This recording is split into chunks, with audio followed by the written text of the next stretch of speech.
Bonjour, bienvenue dans cette nouvelle vidéo. Aujourd'hui, je vais déballer et présenter une petite dolly automatique de chez Handover, la Handover L4. Allez, c'est parti!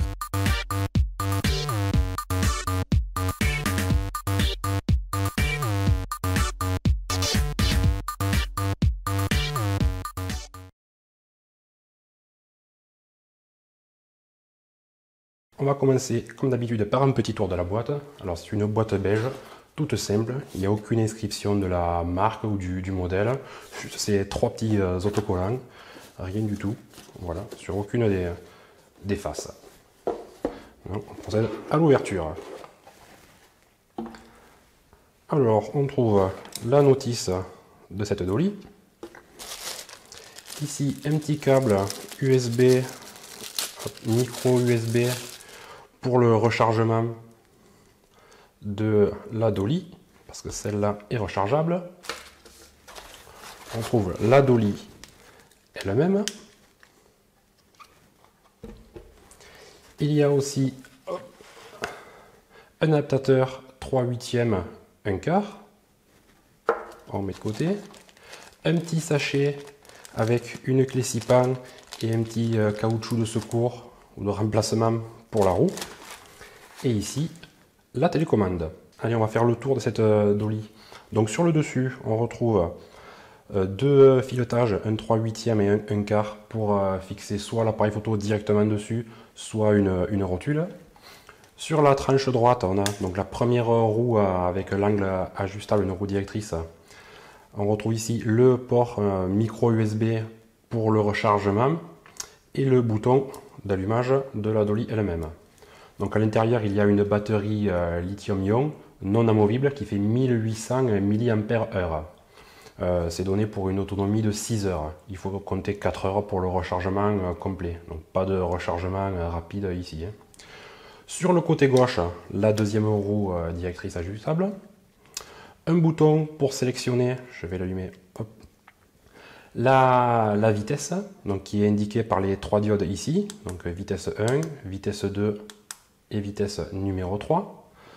Donc pour le choix de vitesse, on a droit à 1,5 cm/s, 2 cm/s et 2 cm/demi seconde. Ici, un petit bouton pour le sens de déplacement de la dolly. Et ici, tout à côté, je vais remonter un petit peu. Voilà. On a une diode donc, qui est ici éteinte qui indique l'état de rechargement quand on branche le port USB. Donc elle est rouge pendant le rechargement et dès que c'est chargé, ça devient vert comme ses petites sœurs à côté. À l'arrière, on trouve ici la roue motorisée, donc qui n'est pas libre. Elle est bloquée par le moteur. Voilà. Elle n'est pas libre. En dessous, ici, une vis de réglage 6 pans pour ajuster le centre de gravité. Donc on éloigne ou on recule ici selon l'appareil et l'objectif utilisé. Donc la construction, c'est du solide, hein, c'est de l'aluminium. Les ajustements, les définitions sont bons, il n'y a rien qui dépasse, rien qui accroche. La peinture a l'air costaud. Alors il existe aussi une version noire. Pareil, mais tout noir. Les dimensions de cette dolly sont 122 mm en longueur, 106 mm en largeur. Et les roues, ici, font 38 mm de diamètre. Le poids, lui, est de 343 grammes. Donc ça fait assez lourd, c'est vrai, on le sent bien en main. Mais je pense que c'est quand même nécessaire pour assurer la stabilité. Voilà, quand tout est monté, voilà, ça l'améliore. Après, il y a la télécommande, voilà, qui, elle, pèse 19 grammes avec la batterie. Donc c'est une pile bouton à l'intérieur, CR2032, toute standard, qu'on retrouve facilement. Alors sur cette télécommande, il y a trois boutons. Le plus gros en haut, c'est pour avancer ou arrêter le déplacement. Le petit bouton ici en haut à gauche pour inverser le sens de déplacement vers la gauche ou vers la droite. Et celui de droite pour modifier la vitesse à chaque impulsion.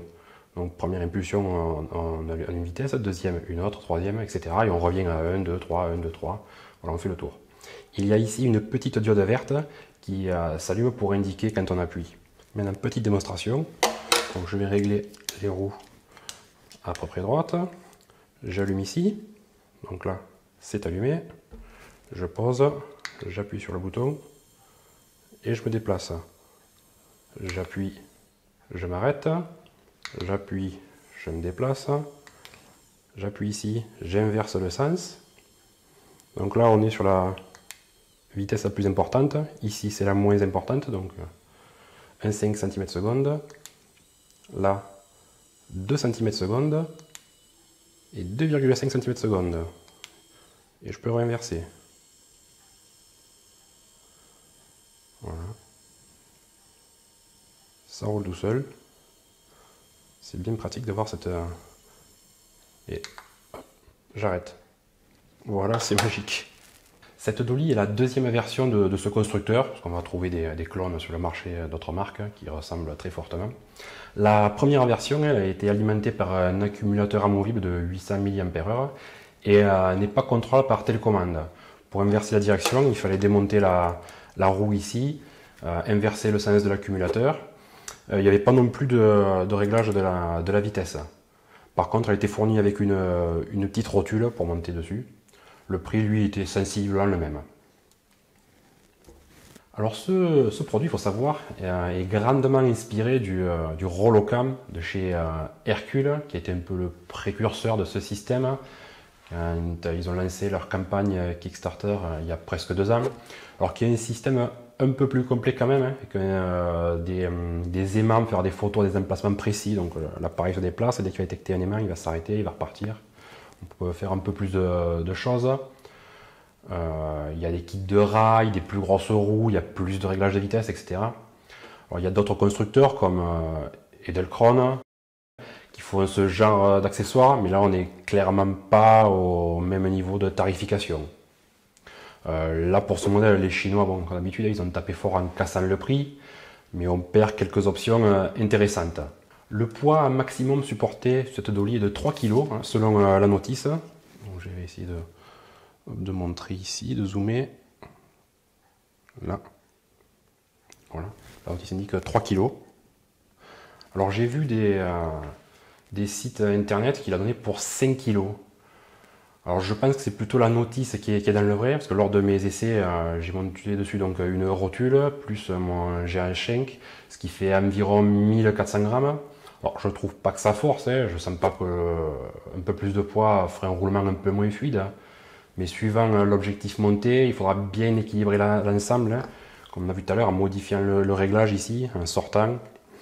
Mais déjà 3 kg, ça va être quand même assez important et je ne serais pas favorable à monter plus. Alors j'ai essayé aussi en montant mon téléphone, avec un petit support téléphone qui pèse 10 grammes. Hein. Alors là c'est parfait, c'est léger, c'est fluide, alors ça force pas du tout, hein, ça roule tout seul. C'est très sympa. Il faut faire bien attention à bien utiliser cette dolly sur une surface plane, régulière et bien lisse pour éviter les à-coups. Sinon ça se voit immédiatement à l'image. Hein. La moindre petite imperfection sur la bande de roulement, on va dire, ça se voit de suite, la sanction est immédiate. Sur la notice, toujours, il montre que l'on peut monter cette dolly sur un slider. Donc on la pose comme ça, sur un slider. Alors bon, là, il faut aimer le risque, hein, cette configuration-là, parce que rien n'empêche le basculement de tout l'ensemble, hein, une fois que c'est posé sur les rails, donc ici et ici, ça va aller bon gauche à droite, toujours pareil, mais bon, rien n'empêche de basculer en avant ou en arrière. Il n'y a pas de sécurité, je trouve ça un petit peu dangereux. Je vais maintenant vous donner mon avis sur cette petite dolly motorisée. Alors j'ai essayé cette dolly avec différentes vitesses, celles qui sont proposées, 1,5, 2 et 2 cm et secondes sur une petite scène de ma composition. Je vous mettrai la scène, vous allez voir, c'est très joli.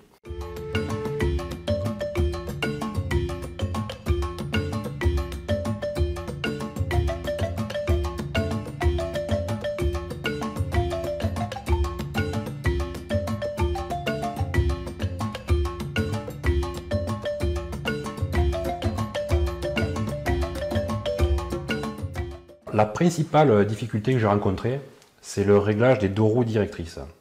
Alors pour aller bien droit, il faut les mettre bien parallèles et c'est pas aussi simple qu'il est paraît. Alors le réglage ici est un petit peu dur, ça tient bien. le moindre millimètre d'écart et ça va de travers inexorablement. Alors on a beau essayer de faire quelque chose d'à peu près parallèle à l'œil, c'est pas évident que ça le soit vraiment. Il n'y a aucun guide, aucune indication pour ce réglage. Alors il aurait été bien de tracer des repères ou mieux faire des petits crans qui font clic, voilà, qui font un clic à chaque réglage pour être sûr que les roues sont bien dans la position idéale pour aller droit. Parce qu'inexorablement, si on est déréglé de quelques, même pas un millimètre, hein, sur une scène qui va faire 2 mètres, on va se retrouver avec 3 ou 4 cm d'écart et c'est pas joli, ça va se voir, c'est pas joli. Donc c'est vraiment un point qui serait à noter. Pareil, si on veut faire des prises de vue à 360 degrés, donc on va tourner les roues à peu près comme ça, pour se mettre, faire le tour d'un objet. On positionne comme ça, on allume, voilà, démonstration. Donc ça va tourner ici. On est plus là sur une ellipse qu'un cercle. Alors, il faudra s'y reprendre à plusieurs reprises avant d'avoir un résultat satisfaisant. C'est pas aussi simple qu'il n'y paraît. Là on est sur la vitesse la plus rapide. Là on va dans l'autre sens. Voilà, ça peut faire quelque chose de très sympa, mais il va falloir prendre le coup de même. Autre chose, j'aurais bien aimé avoir une vitesse encore plus lente, du genre 0,5 cm/s ou encore moins, pour faire des time-lapse. Ici, avec une vitesse minimale de 1,5 cm la seconde, ça limite les possibilités quand même. Alors la télécommande, elle, est très pratique pour contrôler la dolly. Elle est donnée pour une portée de 6 mètres, ce qui je pense est largement suffisant. On se trouvera rarement si loin. Pour le prix, à environ 50 €, c'est un petit gadget qui peut rendre bien des services et faire des prises de vue sympas, un petit peu originales. Alors il faut juste bien se faire à la main pour régler les roues directrices, j'y reviens, c'est le principal point noir. C'est un petit accessoire facile à emporter, 300 grammes, on peut le mettre dans une poche sans problème. C'est plus facile à emporter qu'un slider. Alors pour peu que l'on trouve, encore une fois, une surface assez plane et longue pour faire les prises de vue. Si on est sur un chemin chaotique, ça va pas le faire. Ou alors faire de la stabilisation en post-traitement, ça va être une grosse galère. Voilà pour ce petit gadget. Donc je résume les plus et les moins de cette dolly. Donc pour les plus, le concept que je trouve intéressant, c'est rigolo, c'est pratique. La télécommande, ça évite de venir appuyer sur le bouton, on positionne, on fait sa composition et on démarre et ça part tout seul.